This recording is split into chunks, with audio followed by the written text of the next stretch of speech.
ni mradi wenye tija sana kwa wananchi wa maeneo ya Gongo la Mboto na Mbagala na njia ile yote.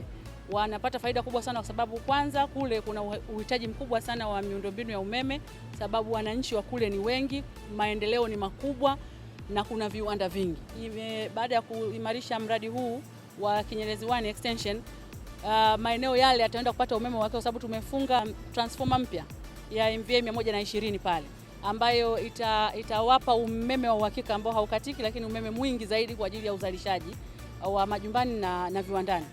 Lakini kwa faida, baada ya kupeleka transformer ile mpya pale katika eneo la Gongo la Mboto na Mbagala, njia ile transformer ya zamani iliyokuwa pale MVA 50 tumeipeleka kwenye eneo la kimkakati la uwekezaji wa viwanda, kongani ya viwanda ya Kwala, na nilipofika pale maandalizi yameshaanza na transformer ile itapelekwa ndani ya wiki 2. Tunategemea itakuwa imefungwa, itasaidia kutatua changamoto kubwa sana ya umeme katika eneo lile ambapo walikuwa wana changamoto ya umeme kukatika mara nyingi sana katika maeneo yao. Kwa hiyo serikali yetu iko kazini, hatujalala. Uzalishaji wa gesi huko wa kutosha, mitambo yote inafanya kazi na tumejionea mitambo mingi ambayo iko kwenye ukarabati, vifaa vimeshafika na vinaendelea kufungwa. Dar es Salaam idadi ya watu inaongezeka. Kwa hiyo miundombinu lazima iboreshe siku kwa siku kuendana na uhitaji uliopo.